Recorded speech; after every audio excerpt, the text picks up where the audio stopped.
amazes me how that works with kids and adults. And you don't see anything like that anywhere else. It's kind of neat.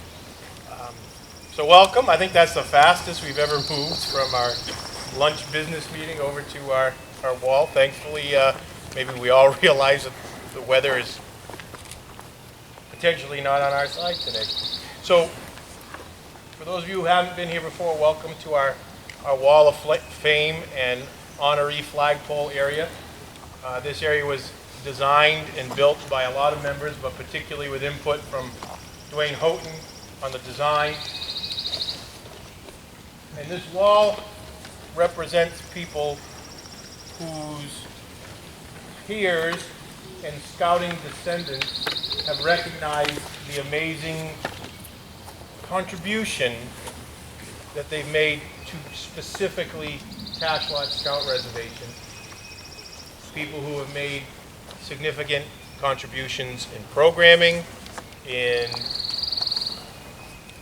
volunteering their time, upgrading the facilities or maintaining the facilities, professionals who've gone above and beyond, who've done tremendous things. There are a couple professionals up there, and even there's a couple of non-scouting entities up there who have donated a lot of money and materials. I think in our first class, N-Star was one of them, and that went up there. So at the end of this, please feel free to go up and see the names on the walls. What you will see up there now in the frames and pictures and descriptions, biographies of our inductees of this year's class, those frames will move down to the Welcome Center at the boathouse and be on display there, and their names will be put up here in a stainless steel plaque like the others you see there. It's kind of neat to sit here, particularly in the summer when our native gardens are blooming, and in the late afternoon the sun comes from over 5 Mile Pond and it gleams right off of those stainless steel plaques. It's pretty cool. Pretty neat design of the whole area.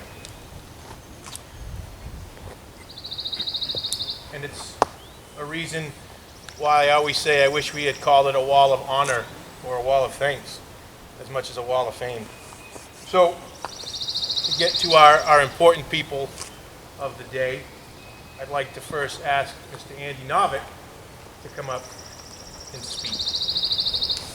And I always love to point out that my first year as a Cub Scout, Andy was a waterfront director.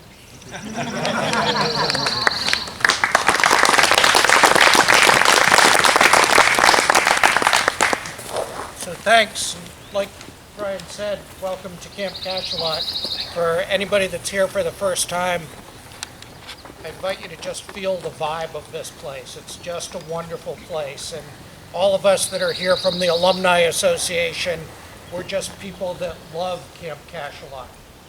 And one thing I could say about the Alumni Association before I have the honor of inducting my father, who I nominated and thankfully you agreed deserved to be here, is that I don't think there's anybody in the Alumni Association that doesn't also deserve to be on that wall. I thank you all, and I assume that everyone here is going to eventually get their name up there. So let me introduce a couple other people from my family that came along. The matriarch of our family, Betty Novick. She loves that one. My next brother, David Novick, who is also a camp master out here. David's son, Noah Novick. And some of you may remember Jimmy Novick was also a scout nature director out here. But anyway, my dad, Alan Novick, ended up here after his father and my mom's father found this place and convinced the council to buy it. And they did. And then my dad was one of the first scouts here to come as a camper when he was 11 years old in 1946. And then he stuck with it. He loved it. He was a scoutmaster for several troops. At 15 or 16 years old, he was the youngest scout to attend Schiff National Camp School and came back here, was the waterfront director at Camp Cachalot. And Then he served on the board of directors. And while serving on the board of directors, and this was the main reason that I nominated him to be on the Camp Cachalot Wall of Fame, it isn't just about service to scouting, it's about how much did you love Camp Cachalot, and why do you deserve to be on the Camp Cachalot Wall of Fame. While he was on the board of directors, he organized a protest outside their very meeting and got a bunch of people to show up in T-shirts with a gravestone and a Grim Reaper on them, pointing at the gravestone, and the gravestone had Camp Cachalot on it, and the name of the organization was Save Our Camps, because at that time the council was in desperate financial straits, and the board was looking at selling the camp to pay off bills for whatever other crap we needed. I don't know what crap we needed besides this camp to have scouting, but they thought maybe we should sell the camp to make scouting better. And Dad said, absolutely not. No way. We're keeping this camp. He got a lot of scouts and people to protest, but he also approached a local philanthropic woman, Gracia Topsy Waters, also known as Gracia Montgomery, and he explained to her that the council was in desperate straits and was about to sell the camp, and if it was something that she wanted to help out with, could she contribute to help out with the camp so that we wouldn't lose the camp? And she said, yes. I can write you a check right now for $50,000. Will that do the trick? And my dad said, that's really generous of you. That's amazing. But what we really need is 100. And she wrote a check for 100. And he wrote a trust, an irrevocable trust, so that the money would go to the council and preserve the camp, and we wouldn't lose the camp. And that was the most amazing thing that he did. He did serve for a while as the council president, but during his realm, they maintained fiscal responsibility, but he's one of the people responsible for making sure that we didn't lose the place. And that's why I nominated him. And thank you very much for agreeing with me that his name deserves to be there.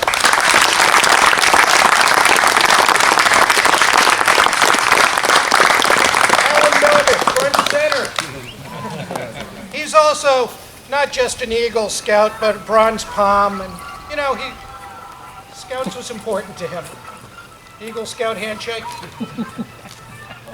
That one. Thank you. Thank you.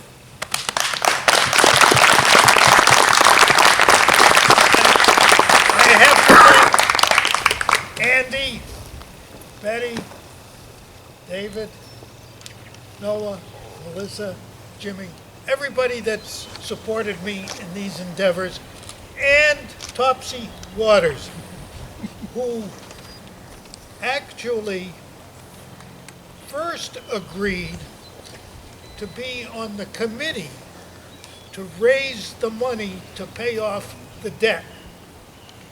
And she was on the committee for a year, and we raised the money, not from her, but from the entire community. And after we paid off the debt, that's when I invited her for lunch, and she said, why? And I said, because today I'm going to ask you for money. And she said, okay, and Andy told the story accurately. But she was the kind of philanthropist, and a wonderful philanthropist in this area, who didn't just give away money. She came through for us after you and your fathers and mothers and grandfathers individually donated the money to keep the camp here. So it wasn't me, it wasn't Topsy, it was the whole community that saw the beauty of this place. And then Topsy's contribution went into the irrevocable trust fund. And I'm very proud of that. And I'm very proud of all of you. Thank you.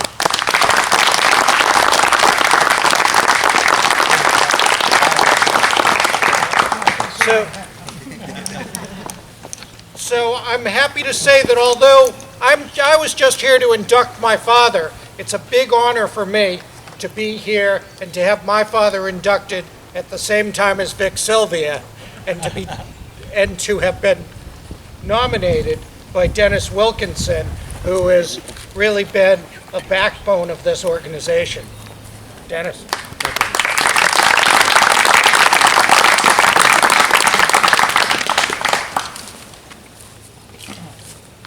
Randy, one more thing. You got the program booklet that's sitting on top of that box, please, Nick? Nope, should be in the box there. That's the one, thank you.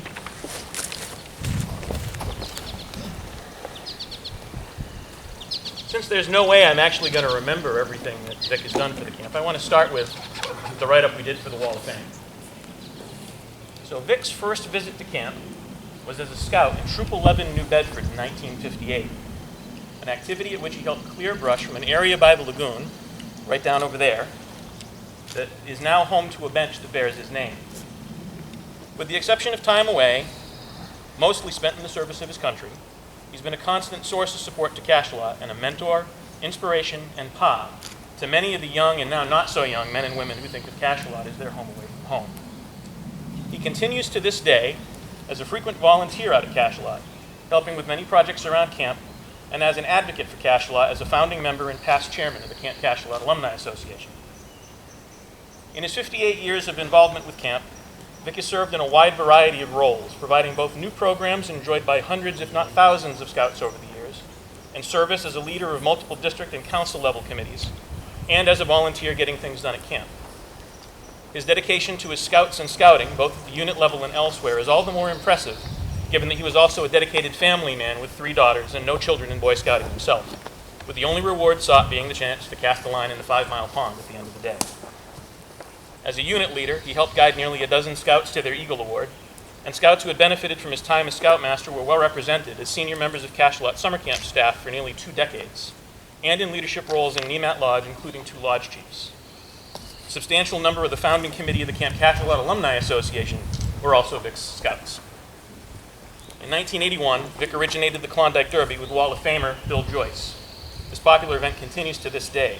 He served as chair or co-chair of the Klondike 8 times since its founding, meaning that as of the most recent Klondike this past January, he's been the chair or the co-chair of 1/5 of all of the Klondike Derbies that have ever happened out here. And he's still out here most years helping the Alumni Association run the warming station. The following year, he chaired the first of 3 Cachalot fishing derbies out at Cachalot, and followed that up by chairing the other 2 as well, in 1992 and 2002. He chaired or served on staff of numerous other district and council camporees at camp. One of the frequent themes of a Vic-organized event is that it's not just a weekend. It's a program that gives units enough material that they could plan several months' worth of troop program to prepare for the event. He's also been an active advisor to the Order of the Arrow, earning his Vigil honor as an adult. His involvement with the lodge included stints as the co-advisor to the Ceremonies Committee and one of the co-advisors of the original Spring in the Scouting event for Webelos. Spring in the Scouting grew out of the combination of Vic's interest in the Webelos Woods program and the lodge leadership's interest in helping bridge Webelos into Boy Scouting. Beyond his work at the unit level and in helping provide program at Cachalot, Vic has been a longtime member of many district and council committees, including the executive boards of both Moby Dick and Narragansett councils. Much of that time has been spent on or chairing the Cachalot and Wamsutta district committees, activities committee, and especially the camping and properties committee. He was also a founding member and Boy Scout camping chair for the Southeastern Massachusetts Camping Association, which brought Anawan and Cape and Island Council Scouts to Cachalot for Boy Scout summer camp. During his tenure as the chairman of the Camping and Properties Committee, he helped secure funds for a multitude of projects at camp. He also worked with several local organizations to bring other revenue into Cachalot, increasing the money from rentals at camp by outside organizations from $600 to $10,000. He also served on the committee that secured Cachalot's protection from development with a conservation restriction, an action that added $1 million to Cachalot's endowment, prevents the sale of the camp for any purpose other than to be used as a youth summer camp, and brings much needed forestry management of parts of the property from state agencies. Beyond all his program and committee contributions, he's also not afraid to swing a hammer or sling a paintbrush. The projects he's volunteered on have included renovations to many of the buildings at camp, including the 21 Club, Phillips House, Dining Hall, and McGee Village. Since his retirement several years ago, he also heads out to camp several times a month doing numerous small projects, many of which involve a fresh coat of paint wherever one is needed.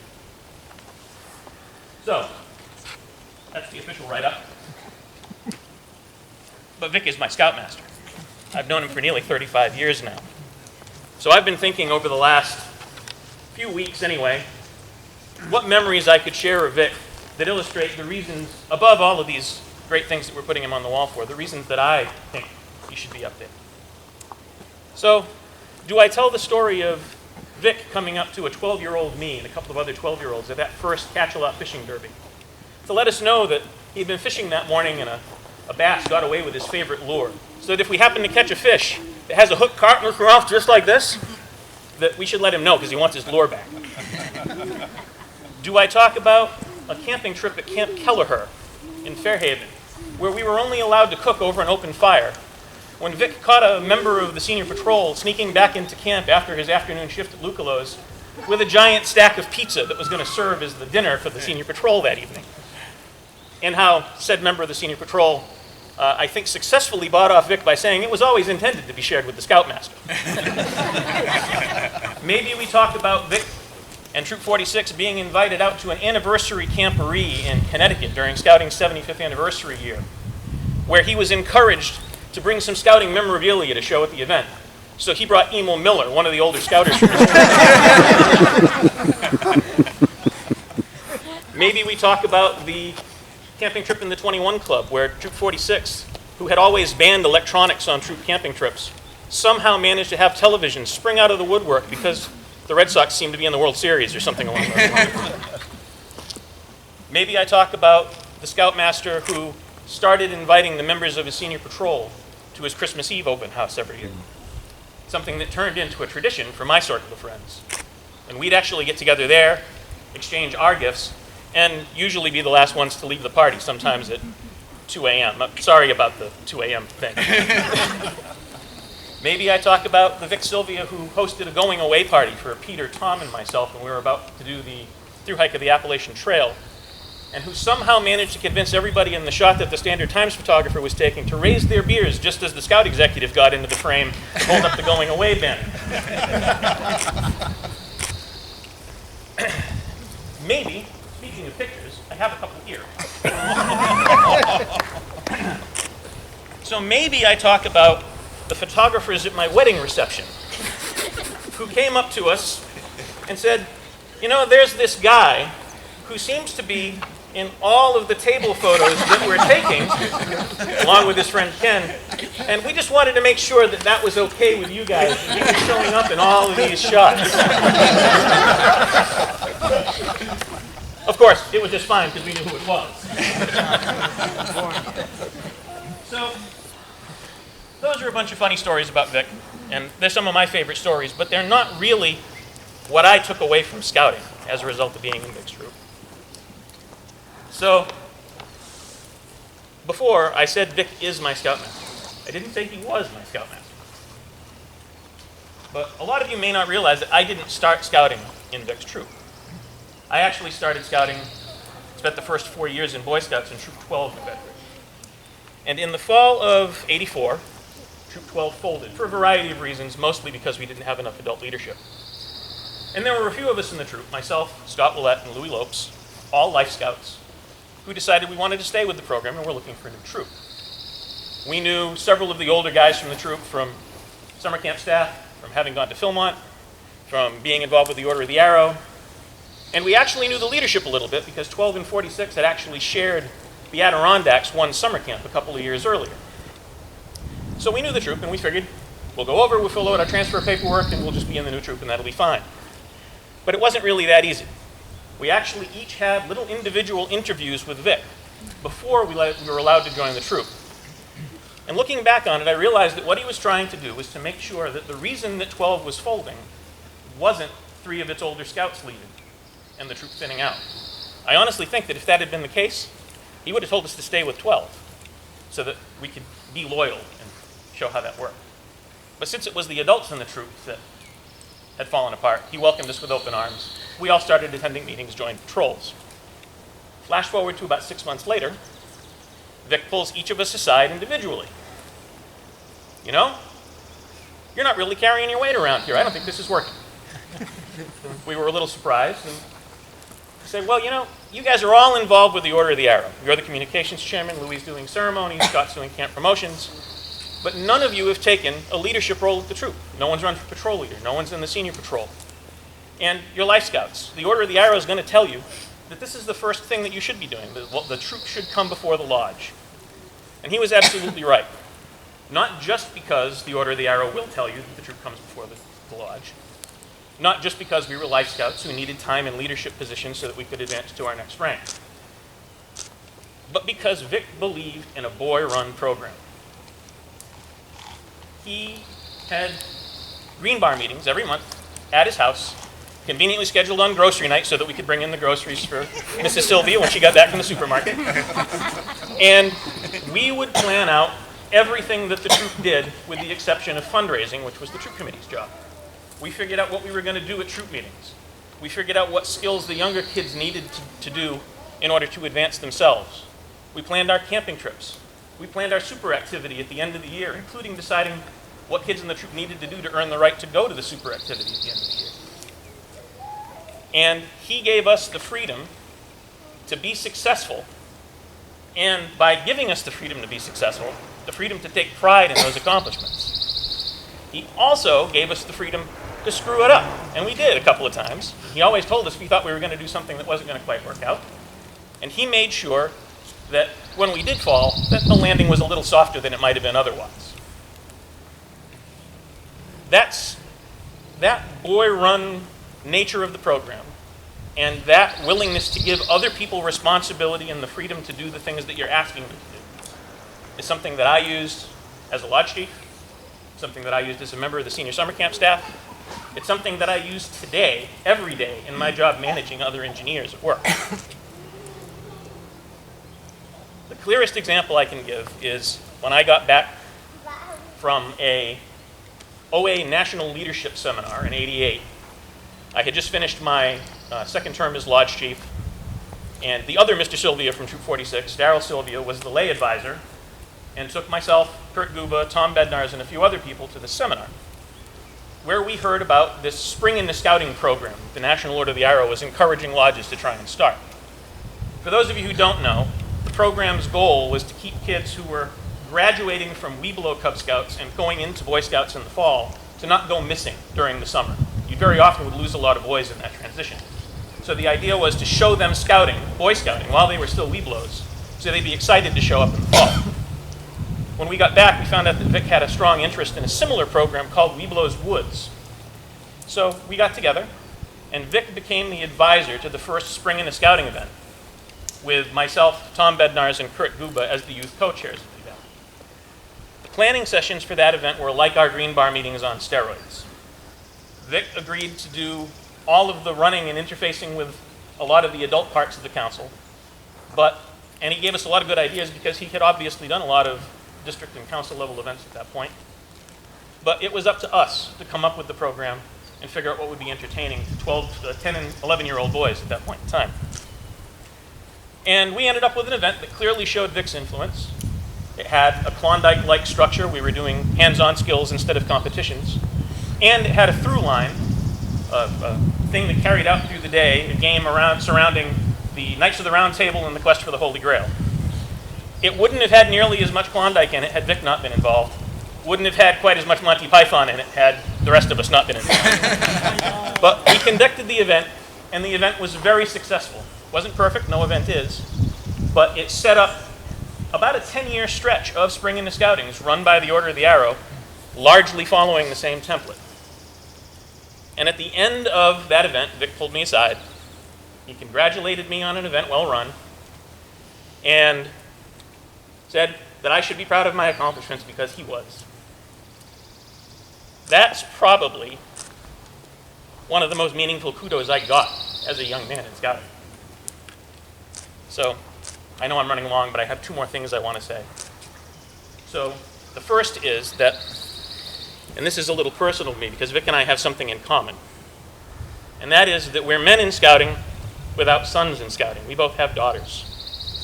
And I know that when I'm out here on a Camp Master weekend or participating with the Alumni Association, that my family is sacrificing their time with me for me to be out here doing the things I do. And I know that that's been true for Vic as well. So before we ask him to come up and be recognized, I want to recognize them. Because if it weren't for them agreeing to share Vic with us all those years, he'd never been able to do all of this stuff. So, to Carol and Carrie, Lori, Jennifer, thank you all very much for sharing your dad and your husband with us for all those years.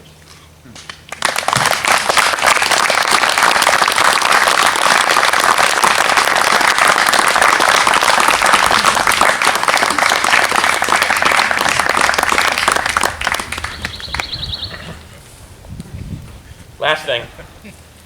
So, some of you probably recognize this, some of you might not. This is a vintage 1990 official Camp Cachalot songbook, as put together by a couple of the senior staffers.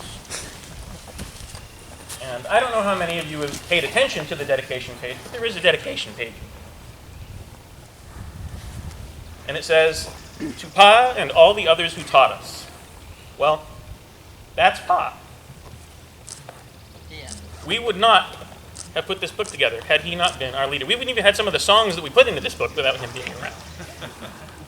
And I don't think that Peter, Tom, and I would have been as successful or as coordinated in planning our Appalachian Trail through hike had Mr. Sylvia not been our scoutmaster when we were growing up. So, I've been proud to call him my scoutmaster for 35 years. Glad to call him a friend today. For all of this stuff and all the other stuff I just talked about, come on up here and get this. You deserve it.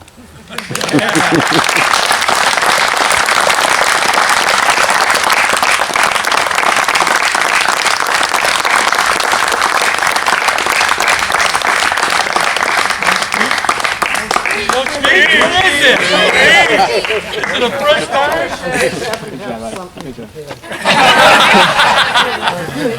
For the recognition is great. But the only thing I can say is that shame on those people that came before us, because there's a lot of names that are missing from that wall, because they've either died off or they've moved away. My generation, I'm going to be 69, I can't remember all the people. I know they've done things, but I can't remember the things that they did. So you have to search your memories and start thinking about some of these people who belong on the wall that really laid the footprint for the camp. You know, they need to be recognized, and then we should recognize them. And again, it's not a one-man thing. Dennis said a lot of nice things, and he's going to die for it. But he did say one thing that that was correct. We had a troop, 46, that was really unique. A bunch of adults from different backgrounds, kids from all over the city. We had boys that had to run to our meeting place out of their scout uniform because they were afraid to get beat up on the way because we were located in projects. But they came. And we would have a camporee, and camp would get, first thing that would go up would be my chair. The boys would put my chair out, and the camp would be built around me. And I always would have an adult from another unit come up to me and say, "Vic, you guys have a fantastic advancement program. How do you do it?" And I would say things like, "I don't know.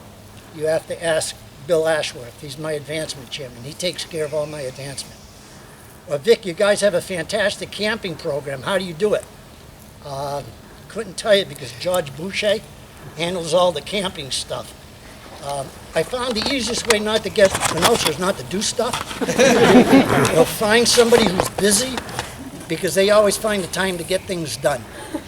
And I've been very fortunate to be surrounded by some very good friends, boys who are now more like sons to me. But if it wasn't for my wife and my daughters and now my grandkids,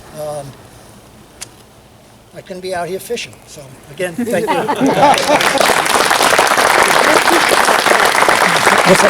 Right, there's no fish in the pond. Don't take out your pole.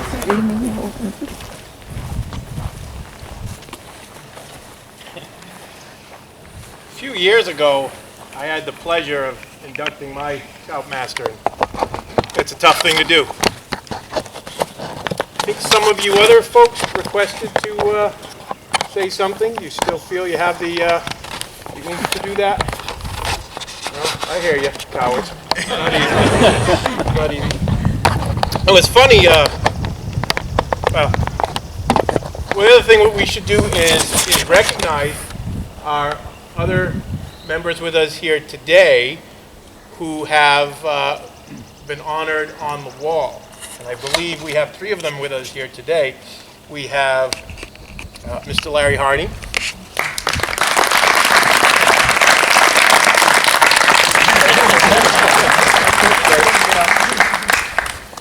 We have Brenda Pomfret. Is she still here? Is Brenda still here?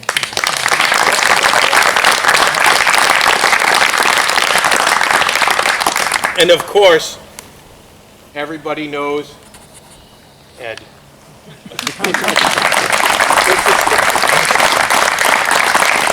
Our sage on our board who keeps us grounded in our history.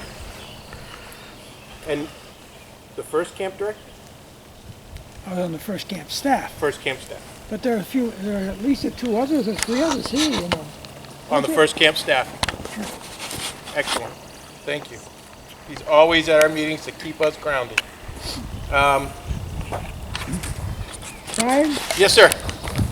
why don't we have the members of the first camp staff and custodians? Absolutely. We would love to and we can get a group picture after. No one run away after because we usually take a group picture. So, who else has been on the first camp staff? I would like you to. I was. All right. At least 3 of us. Oh, and Larry. Over here. Mr. Harney. All right. Now, Dennis, even though you did speak a lot, we have one more sort of solemn thing to do. Many of our honorees up there are no longer with us, and Dennis would like to host a moment of silence for our Cachalot family members who have passed away this year.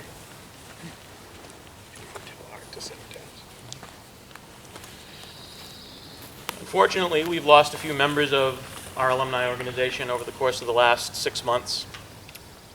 Towards the beginning of the year, Mr. Ron LeBlanc of New Bedford passed away. He was an early camp staffer out here along with John Reel. And just a few months ago, we lost Cachalot's first camp director, Roland Denault, after a long military career. We're still waiting to hear what date he'll be interred with his wife at Arlington, but that's coming up fairly soon. And just within the last week, a member of our organization and a member of the Moby Dick and Narragansett Council Executive Committee's Alan Stiles passed away at his home in Florida. So for the 3 of them and all of the other alumni who've gone on from here, I'd like to have a moment of silence, please.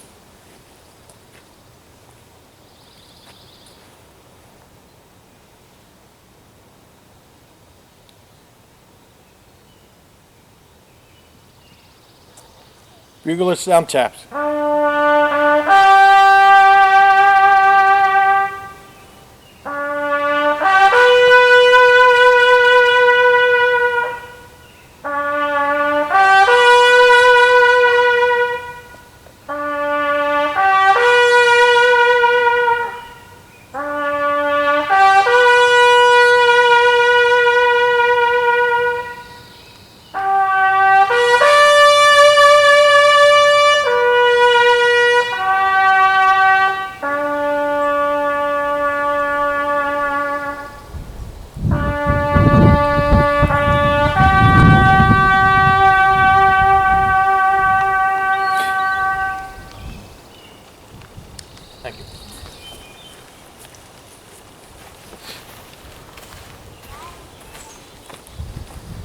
That concludes our ceremony.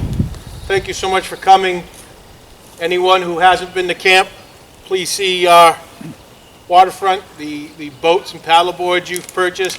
If you haven't been up to the dining hall, the work done up there by some of you here, others who aren't here, our Ranger Carrie is amazing. The dining hall is beautiful inside. You won't recognize it if you haven't been here in a few years. Thank you so much for coming. Please have a safe journey home.